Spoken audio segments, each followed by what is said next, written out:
Εδώ η περιοχή έλεγόταν Τσούργος, πάνω Πλατανιά. Εδώ ήταν μπακάλικο παλιό και εδώ σπίτια αρχοντόσπιτα. Ναι. Τι άλλο. Εδώ ήταν ορατότητα. Τις τρύπες. Από εκεί τι έχεις να μας πεις για τις τρύπες. Εκεί τα είχαμε ανοίξει εμείς με τις καλύδες. Τις τρύπες για καταφύγια. Με τις μπόμπες που πέφτανε και τα διάφορα. Έλα. Αυτά βέβαια πριν μπουν οι Γερμανοί που βορβαδίζανε.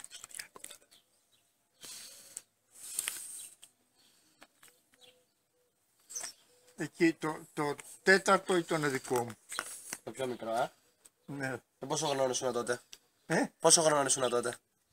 Σαν και εσένα, το 28 γεννηθείς, το 41 ήμουνε 13 χρονών, 14.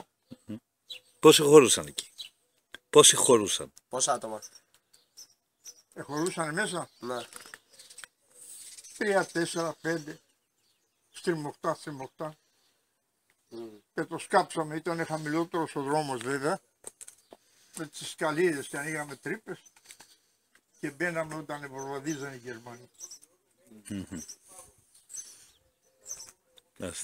Ωραία. Εδώ Από εδώ τι άλλο έχεις να μας πεις. Τι άλλο υπήρχε εδώ. Τίποτα. Από εδώ τώρα, εμείς το στέκαμε, αλλά είναι το δέντρο εξικιά. Να πάμε λίγο παρακάτω. Από πιο εδώ, εδώ ήταν ένα μπεντενάκι και καθόμαστε και βλέπαμε το αεροδρόμιο στο Μάλεμε. Και ερχόταν τα αεροπλάνα από πάνω μας και μου γκρίζανε, τα λέγαμε στούκας, αυτά που βορβαδίζανε. Σκληρά, ήταν 3-4 και μόλις περνούσαν λίγο πέρα από εδώ έτσι, έβλεπες και αφήνανε τις βόμβες και τις έβλεπες και πέφτανε. Αυτά βέβαια γύρω στις 18 Μάη, περίπου 18-20. Και ύστερα στα τελευταία αρχίσαν και ρίχνανε αλεξιπτωτιστές. Σε αλεξιπτωτιστές τα λέγαμε οπλιταγωγά, τα αεροπλάνα μεγάλα. Και πιένανε πιο αργά, σιγά πιένανε γουρούνες, λέγαμε οπλιταγωγά. Αυτά που αφήνανε τις αλεξιπτωτιστές. Και αφήνανε τις αλεξιπτωτιστές, ανάλογα τώρα του καθένα, ορισμένοι αεροπόροι εχάνανε το δρομολόγιο και τις αφήνανε εδώ κάπου στο Πλατανιανό. Η γυροποταμιά ήταν δέντρα 30 μέτρα στο ύψος. Και κατέβαινε το αλεξίπτωτο λίγο, σιγά και το έπαιρνε αέρας και εμπέρδευε στο δέντρο και κρέμτανε ο Γερμανός από κάτω. Μάλιστα ένας, τον Κουσιανό, τον Μανώλη, τον θυμάσαι εσύ. Όχι. Ο πατέρας του. Έτσι αγγελικός παππούς ήταν προχθές. Ναι. Ο μπαμπάς. Με μια μαγκούρα τέτοια κριτικιά του χτύπα που κρέμτανε. Και ρατά, ή τα ζητάς εδώ. Κρέμτανε. Δεν μπορεί να κατεβεί. Ο Γερμανός δεν έχει πιστόλια να του παίξει. Δεν φοβόταν. Ήταν δεμένος για να κατεβεί να κάτσει κάτω. Δεν κρατούσε στο χέρι τότε. Αυτοί κατεβαίνανε και είχαν οπλισμό πολλόλογιο. Κυβότια πυρομαχικά, κυβότια ρουσισμό, τρόφιμα, κονσέρβες. Βλέπαμε στα τελευταία, δεν προλαβαίνανε οι αλεξιπτωτιστές. Είδε βέβαια οι ανώτερα αξιωματικοί πως δεν τα καταφέρνουν με τους αλεξιπτωτιστές και αρχίσανε και προσγειούντανε στο αεροδρόμιο. Ήταν μικρό, το κάνανε οι Ιγγλέζοι. Τότε το θιάζανε οι Ιγγλέζοι το αεροδρόμιο. Ξέχασα να σου πω, εδώ πριν τους Γερμανούς Οι Γερμανοί ξεκίνησαν το 41 εδώ στην Κρήτη. Το 40 ήταν Ιγγλέζικος στρατός. Η ρεμαθιά εκείνη να ανεβεί απάνω, τσαντήρια γεμάτη με Ιγγλέζους στρατιώτες. Οι οποίοι ήταν εδώ για άμυνα. Περιμένανε φαίνεται την επίθεση των Γερμανών. Οι Ιγγλέζοι οι ίδιοι δεν έπαιξαν μια τουφεκιά. Τι λέγαμε μπισκοτάδες. Το κερατά μπισκοτάς είναι. Δεν πολεμά. Ανάμεσα ήταν Νεοζηλανδοί, Αυστραλοί, δεν ξέρω, διάφοροι. Αυτοί πολεμήσανε πολύ δυναμικά. Τι βλέπεις και πολεμούσανε, όχι αστεία. Αυτοί πολέμησαν μαζί σας. Αυτοί σας υπερασπιζόντουσαν. Αυτοί, Οι Εγγλέζοι σας υπερασπιζόντουσαν. οι Εγγλέζοι, Σας υπερασπιζόντουσαν. περίπου ναι, αλλά δεν δώσαν σημασία. Όσο οι Εκκρεμότανε. Νεοζηλανδοί. Οι Νεοζηλανδοί ήταν δυναμικοί. Που λένε το ιστορικό ο Γιάκος.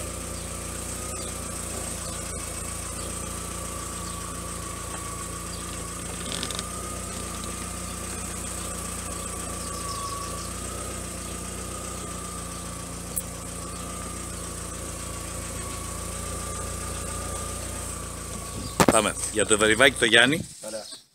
Έφυγε ο Κακομοίρης, εδώ ήταν ανοιχτό το μέρος, σπανάδα, όλο ανοιχτό, καθαρό. Και έβλεπες απάνω. Έφυγε ο Κακομοίρης προς τα πάνω με το τουφέκι στον ώμο και τον εβλέπει ένα καταδιοκτικό αεροπλάνο και άρχισε και τον πολυβόλα, εκεί που είναι ο στήλος της ΔΕΗ περίπου, τον σκότωσε. Γι' αυτό και βάλαμε την οδό σε αυτή Περιβάκη Γιάννη.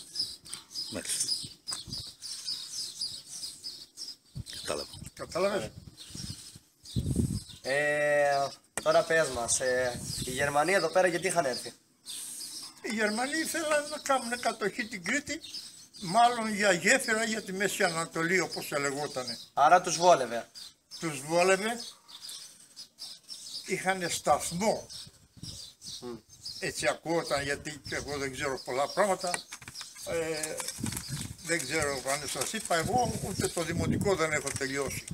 Με έπιασε η κατοχή Ναι. και στα μέσα των Γερμανών στείλανε μια δασκάλα και μας έκαμε ένα χρόνο για 2 τάξεις μάθημα για να μας δώσει απολυτήρια του δημοτικού. Τότε πώς ζούσατε εδώ πέρα, όταν με το που ήρθαν οι Γερμανοί Ήταν οι εγκαταστάθηκαν εδώ Γερμανοί, πέρα. δεν υπήρχε Πώς? ούτε ψωμί να φάμε, ούτε τίποτα. Τίποτα.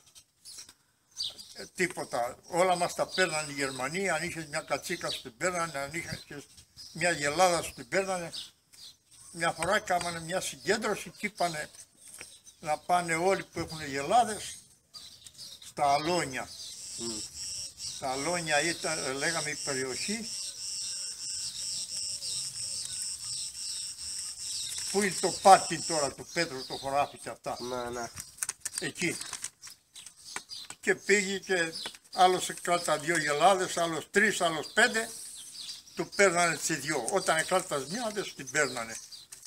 Και εγώ πήγα βοηθός μιους θείου μου, του προγούλη που είχαν σκοτώσει το γιο του, τον παπά οι Γερμανοί. Ναι. Και κράτουνα μια γελάδα για να μην έχει πολλές στα χέρια του και τη γλίτωσα. Αλλιώς δεν είχαμε ούτε ψωμί να πάμε, ούτε πράγμα. Καιρούς. Στην Αγία Παρασκευή από κάτω ένα κομματάκι χωράφι, θα ξέρεις, εκεί από φυτεύω τις κολοκύδες. Ναι. Ήταν καταβλισμός Γερμανοί ύστερα, ήταν 200 άντρες, με σπίτια χτισμένα, αυτοί τα είχαν κάνει. Και είχαν σειρματοπλέματα με παγίδες γύρω-γύρω. Μου είχαν αφήσει λοιπόν καμιά 150 τετραγωνικά όξω από το σειρματόπλεμα. Και το σκαφτά, με 14 χρονό εγώ, και πήγαινα τσιμάνα ένα λάχανο, ένα κολοκύθι, αυτό, πάμε. Και ερχόταν μέσα από τα σειρματοπλέματα οι Γερμανοί, γιατί ήταν από μέσα ο καταβλισμός. Φιλεύτηκα με ένα-δυο, μου κάνανε τσιφίλους, μου κάνανε και δωράκια, μου φέρνανε πότε μια κουραμάνα, λέγαμε ψωμί, και το πήγαινα στο σπίτι και είχαμε 3 μήνες να δούμε ψωμί. Μου λέει, μάνα μου, πού το βρήκες? Ύστερα μια μέρα πήγε τη νύχτα κανείς και μου κόψε 2 λάχανα. Και την άλλη μέρα που έσκαπτα εγώ εκεί ήρθε ο φίλος μου και μου κουβέντιζε πάλι μέσα από το σηματόπλωμα. Λέω, ήρθανε δικοί σου απόψε και μου κόψαν τα λάχανα. Αλήθεια μου το λέει, ναι. Φτάσου, περίμενε. Και πάει και παίρνει το διοικητή. Και του το λέει και κάτι του είπε ο διοικητής και πάει από πάνω, είχανε μαγειρίο. Και πάει και μου παίρνει σε ένα σακουλάκι σαν 2 κιλά ρύζι, 1 κιλό ζάχαρη και 2 κουραμάνες ψωμί. Και μου λέει, άλλη φορά αν έχεις να χάσεις πράγμα, πες το και εγώ θα κανονίσω. Και με βοήθησε πολύ το Θεσσάλο, που είχαμε 3 μήνες, 4 να το δούμε το ψωμιό ή να φάμε. Κατάλαβες. Και τότε, μα δεν μπορώ, πρέπει να κάτσω. Να κάτσεις. Όπου θες. Πάλι στον ήλιο δεν μπορούμε. Πάμε από εκεί. Πάμε από εκεί. Κάτσε να Και το πω. τότε εδώ πάνω είχανε, ήταν πολύ στρατός βέβαια, και είχανε και ένα καταφύγιο μεγάλο καν, είναι ακόμη εκεί, μια τρύπα μεγάλη, και είχανε βαγονάκι, να το βαγονάκι το έχουμε εδώ, φερμένο. Εκεί δεν είναι ένα βαγονάκι, από αυτά είναι. Βαγονάκι και προπάτησε μέσα στο καταφύγιο και περνόβγαζε πυρομαχικά. Και ήταν ένας Γερμανός. Αυτό το καταφύγιο πώς έγινε? Πάμε σε Για, αυτό. πες μας για το καταφύγιο τότε. Πες μας για το καταφύγιο, πώς έγινε, γιατί το χτίσανε. Το καταφύγιο το ανοίξαν οι Γερμανοί.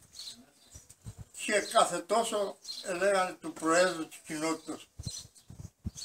Ήταν ένας Βασίλης Καλαφατάκης. Ναι. Του προπάπου τώρα, προπάπου σου, αδερφός. Θέλουμε αύριο 10 ανθρώπους εγκαρία. Και έβγανε από το δημοτολόγιο της κοινότητας Τι ήταν οι αγκαρίες δηλαδή? 10 άντρες και πιάνανε και δουλεύαν το Γερμανό και σκάβανε και ανοίγαν τα καταφύγια. Και ήταν ένα παλαιό καταφύγιο με πυρομαχικά. Ήταν ένα σκοπός οπλισμένος στην πόρτα και τα φύλαγε. Ναι. Λέγεται τώρα, αλλά δεν το ξέρω βέβαια πώς, γιατί έδωσε φωτιά. Ποιος? Ο σκοπός αυτός μια μέρα και τάκαψε τα πυρομαχικά και έμεινε μέσα και κάηκε. Ένα καλό παιδί, το θυμάμαι. Ναι. Και κάηκε. Λένε πως είχε πάρει κανένα γράμμα όταν έγινε η επίθεση από τη Γερμανία προς τη Ρωσία και σκοτωθήκαν οι γονείς του και αυτοκτόνησε και αυτό και έκαψε τα πυρομαχικά και αυτοκτόνησε.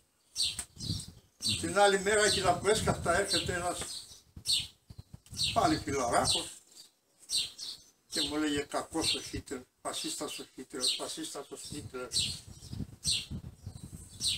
Τότε αρχίζαμε και οργανωνόμαστε εμείς εδώ στην ΕΠΟΔ και μετά στο ΕΑΜ. Λέω λοιπόν στους οργανωτές το βράδυ, έτσι και έτσι ένας Γερμανός. Μου λέει κακός ο Χίτλερ, φασίστας ο Χίτλερ. Για ρώτησε τον είχε γίνει ο Ελλάς εδώ στο βουνό. Εθνικό απελευθερωτικό μέτωπο στο ΕΑΜ. Τι ήταν το Χωρίς κομματικά η ονομασία, χωρίς κομματικά στη μέση. βγήκαν από κάθε χωριό, 10 άντρες στο χωριό κατεναντίον των Γερμανών. Από τον Πλατανιά είχαν πάει ο Βελουδογεννάκης ο Μιχάλης, στη Ρούλας ο μπαμπάς, ξέρεις να πιάνει Ρούλα που είχε το λιμανάκι, την ταβέρνα, ο μπαμπάς. Ο Σκονιάκος ο Δημήτρης, ο Δημήτρης ήταν του Τάσο ο μπαμπάς, όχι του Αντώνη που έρχεται στο Μαρόκο, άλλος αδερφός. Ο Λαδονικόλας, ο Λαδονικόλας ήταν εκείνο το σπίτι του, το πρώτο. Ένας Βιρουράκης Νικόλας.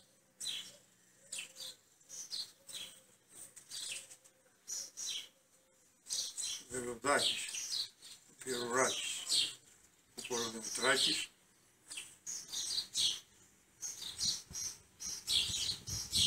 Δεν πειράζει να μην θυμάσαι άλλους. Δεν θυμούμαι. Αυτοί επαναστάτησαν εναντίον των Γερμανών. Ναι, ήταν στο βουνό. Αλλά θα Γιατί μπορούσε- σου είπανε για το Γερμανό που σου είπε για τον Χίτλερ. Ναι, και μου λένε από εδώ οι οργανωτές για ρωτήσε τον πώς θέλει να αυτομελήσει. Του το λέω λοιπόν την άλλη μέρα, λέει ναι, να πάω στους Παρτιζάνους. Και μου λένε θα έρθει πάνω από τον Άγιο Δημήτρη, εδώ πάνω από το νεκροταφείο. Στο νεκροταφείο όταν βασιλεύει ο ήλιος, όταν αρχίζει και μουντίζει. Με τσιμπαλάκια του, τα τουφέκια του, όλα τα εξαρτήματα, θα τον στείλουμε στο βουνό. Και του το λέω και μου λέει ναι. Λέω θα πας εκεί και εγώ θα έρθω. Και θα τον πήρα τώρα εγώ. Ήμουν βέβαια το 43 περίπου. Ήμουν 15 χρόνια. Πέσα το Γιάννη. Και τον πήγα πάνω από εδώ μέχρι τις Κυρτομαδιανές κορφές. Από εδώ, άμα βγεις λίγο παραπάνω, πιάνει Κυρτομάδος. Και ήταν εκεί άλλοι του βουνού, αντάρτες που λέγαμε, τον πήραν και πήγαν απάνω. Μάλιστα. Δεν περνάει ένας μήνας, να δυο άλλοι. Και μου λέγανε κακός ο Χίτλερ, κακός ο Χίτλερ. Το λέω εδώ στην ηγεσία να πούμε,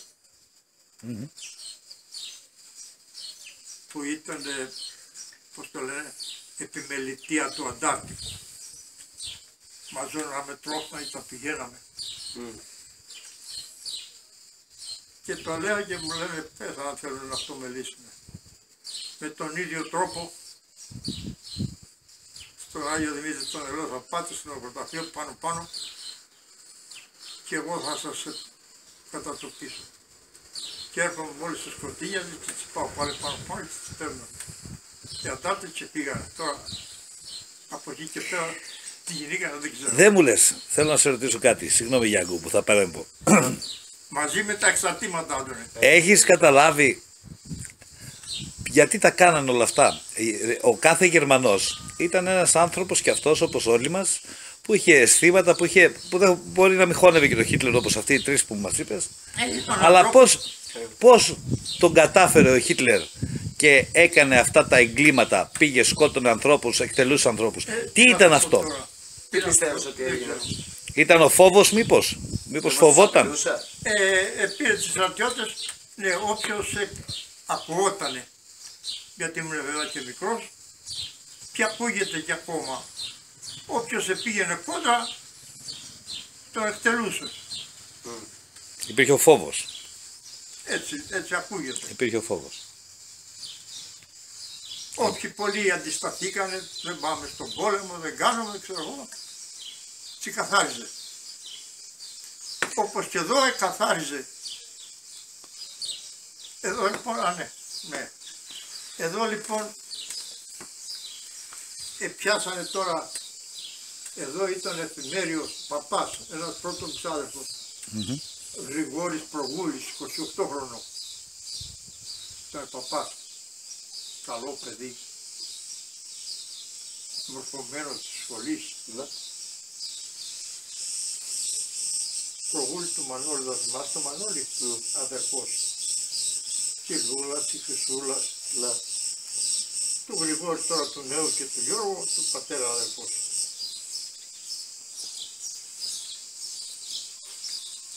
Και ήτανε παπάς εδώ, από που φέρανε τώρα ένα Γερμανό 2 μέρες πριν να καταλάβουν οι Γερμανοί την περιοχή Πλατανιά. Και τον εβάλανε εδώ το δωματιάκι αυτό σε μια πόρτα απάνω και τον επίδεσε και τον έφτιαξε, τον εκαθάρισε και τον τα τραύματα, αλλά ο άνθρωπος ήταν πολύ τραυματίας, τώρα από πού πώς δεν μπορώ να τα θυμώ όλα. Να σε ρωτήσω με κάτι άλλο τώρα. Πέθανε. Ο άνθρωπος πέθανε. Τον πιάσανε λοιπόν και τον ρίξανε, όπως είναι πια, τον πετενάκι στη ρίζα της ελιάς.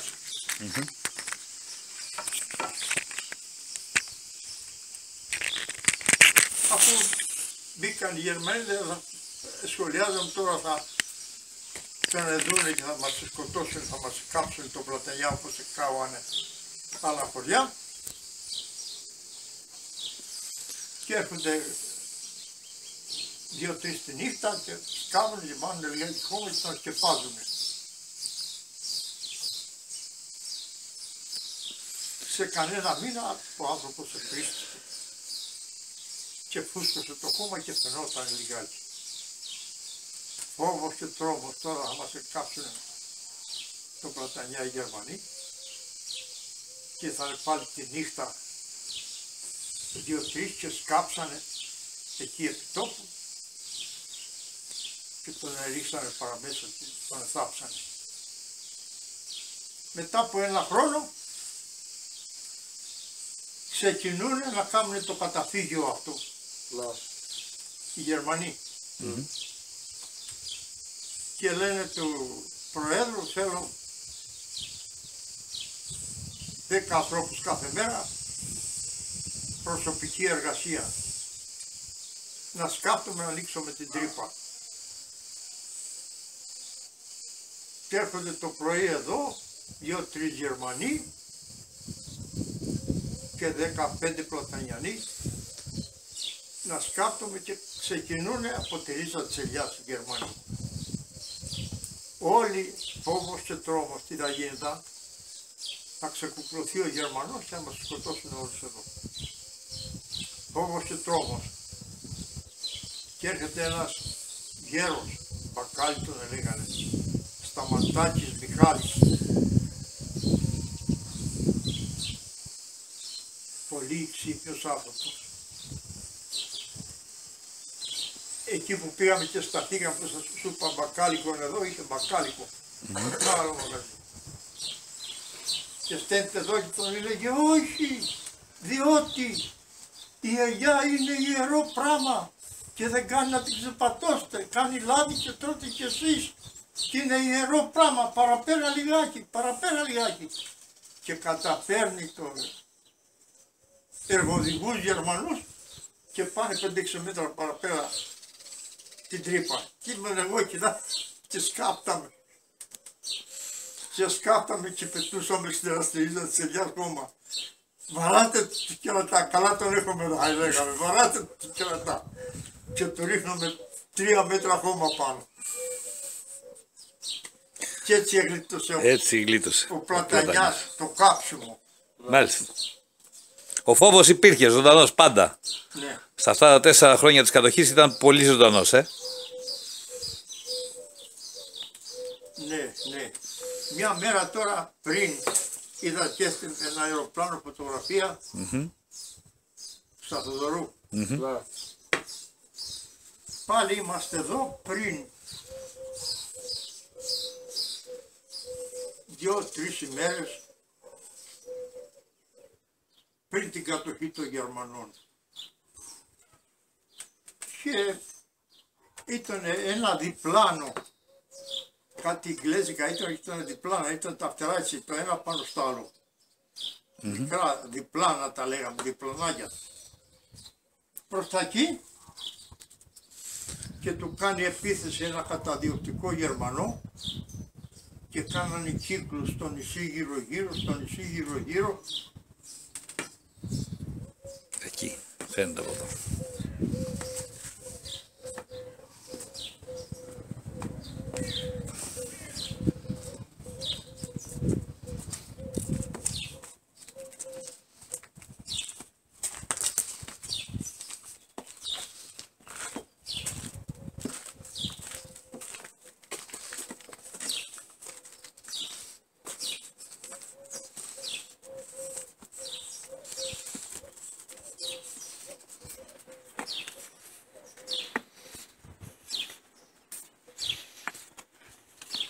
Εδώ είμαστε. Πολλοί. Και έκανε κύκλους γύρω από το νησί εδώ και πολυβόλα ο ένας στο αλλού και πολυβόλα και βουτά το αεροπλάνο στο νησί εδώ προς τα δω. Λένε πως βρίσκεται ακόμα στο βυθό εκεί. Οι κολυμβητές πολλοί το ξέρουν. Εσύ άμα ρωτήσεις το κιτράκι του Αντώνη το ξέρεις? Έχω και φωτογραφίες. Τον Αντώνη τον ξέρω πολύ καλά. Θα σου πει που είναι το αεροπλάνο, ακόμα είναι στο βυθό. Έχω και φωτογραφίες από το βυθό. Ναι. Είναι αυτό. Έκανε κύκλο γύρω-γύρω και πολυβόλα το διπλάνο το εγγλέζικο μέχρι που σκοτωθήκανε κοιτά. Μάλιστα. Και είναι τώρα εκεί κάπου. Όταν μπήκαν οι Γερμανοί, είμαστε στις πύλες εκεί, και από πίσω. Έχεις πάει καμιά φορά στις πηγές? Ναι. Τις ξέρεις? Εκεί είμαστε 200 νομάτων. 200. Πλατανιανοί. Στο σπήλιο μέσα να μας σκοτώσουν οι οβίδες. Και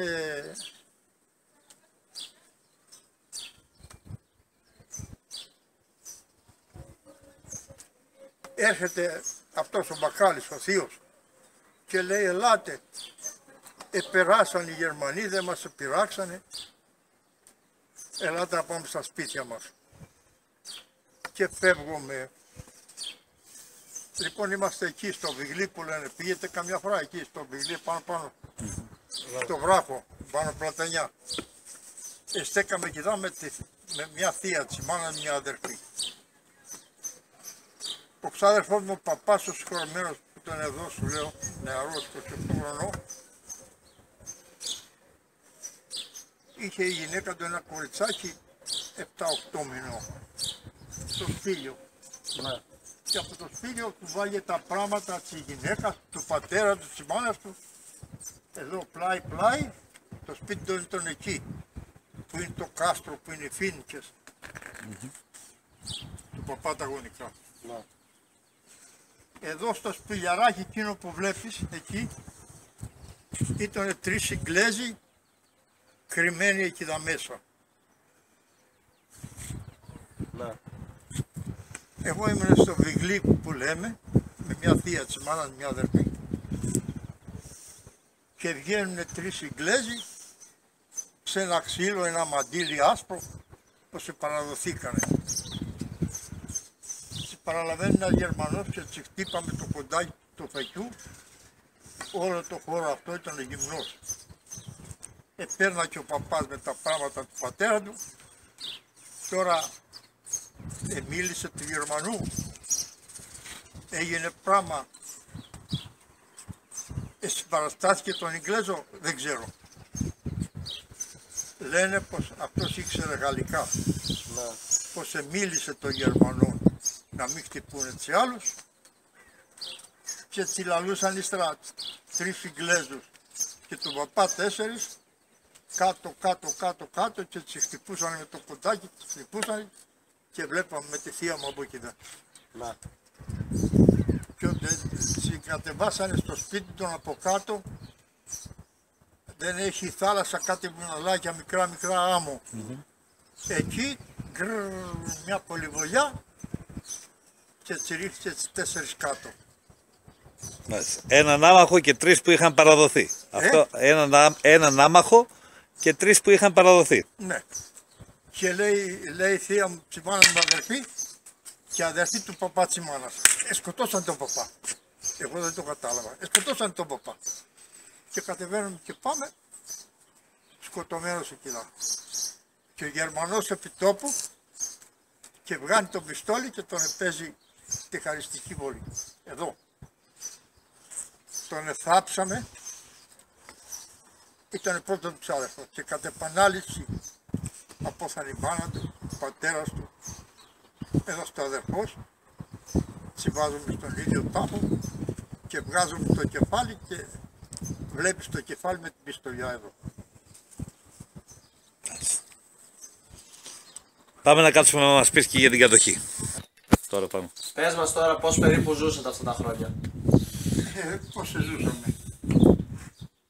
Κάναμε καλλιέργειες, λαχανικά, από όλα τα είδη, πατάτες, κολοχίδια, ντομάτες, σπανάκια, λάχανα, καρότες, τα ελέη του Θεού έβγανε ο Πλατανιάς.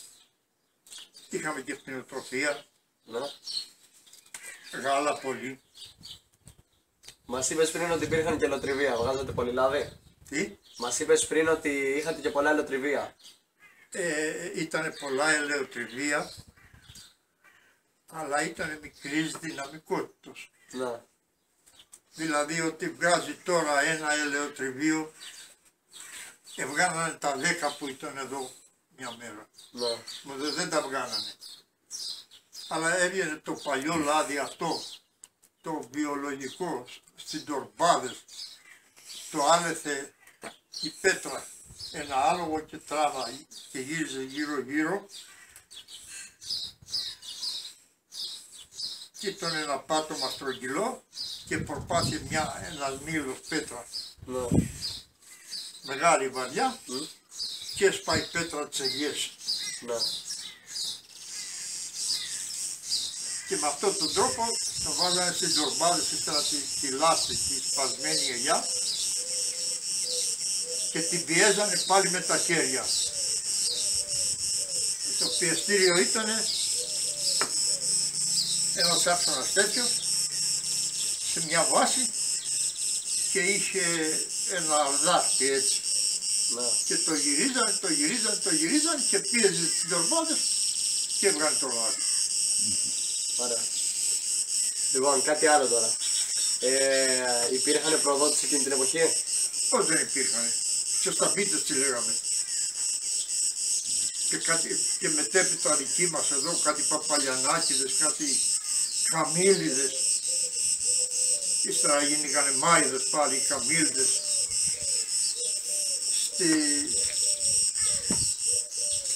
Στον Ελλάς Εθνικό Απελευθερωτικό Μέτωπο, κατά τη γνώμη μου, είχαν βγει στο βουνό κατά του κατακτητή και στα τελευταία το 44 πουθενά μπήκανε κάτι γηπαρέοι στη μέση, κάτι δεν ξέρω ποιοι και κάμανε διαχωρισμό Ναι. του αντάτικου σώματος και κάμανε τον Ελλάς και την ΕΟΚ. Η ΕΟΚ ήταν δεξί. Γεια σου Γιώργη. Έπαε κάνουμε μια αναπαράσταση στη κατοχή. Μα αυτός δεν ήταν εδώ, ναι. Παλιοραδίτης. Ναι. Συνέχισε. Και τότε δεν ήταν εδώ. Μέσα στην Ήλικη. Λοιπόν τι έλεγα. Χωρίστηκαν στο ΕΑΜ και στο ΕΟΚ. Στην Ελλάδα και στην Ελλάδα. Ερχόταν λοιπόν να επανέλθω στην Αγγλία που λέγαμε Διέρη και Βασίλευε. Ένα διπλανάκι. Οι Γερμανοί κοιμούντανε. Κοιμούντανε κυριολεκτικά. Ένα διπλανάκι και έριχνε με το τσουβάλι που λέει ο λόγος. Λίρες και αντάρτες. Σε μια παράταξη. Και την άλλη μέρα έρχονταν το ίδιο και ήρθε τσαλνής. Κατά τη γνώμη μου. Και τι κάναμε με αυτά τα λεφτά. Πώς το συντηρούνταν. Ήταν πολλοί κόσμος, πολλοί Πόσοι περίπου. στρατός, δεν ξέρω πόσοι ήταν πολλοί. Από τον Πλατανιά ήταν 6-7 άντρες. Ήταν και από άλλα χωριά δηλαδή. Από όλα τα χωριά ήταν, από όλα. Πριν μας είπες ότι υπήρχε ένα δίκτυο που τροφοδοτούσαν τους αντάρτες, τους δίναν τρόφιμα. Ναι, μια φορά λέει θα πάμε επιμελητία τον Τάτη, Επιμελητία. Ναι. θα τον πάμε τρόφιμα. Πρέπει να ήταν αυτό το 44. Και ήταν χειμώνας, βροχή, κακό, τι να πάρεις τώρα. Είχαν κανονίσει να πάρει 10 κιλά πράγμα καθένα μας να πάει στο βουνό. Το να τα το φαΐ. Πυρομαχικά. Κρεμμένα.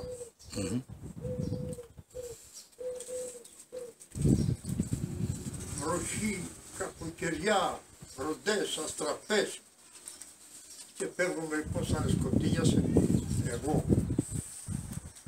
ο Μαυρακαντώνης, του κότα του Μαυρακάκη του Λαμπάς. Ένα τιμολέο Μαμαλουκάκης. Το Ματσουλάκι ο Δημήτρης του Τσιτασουλίνα μας ο μπαμπάς.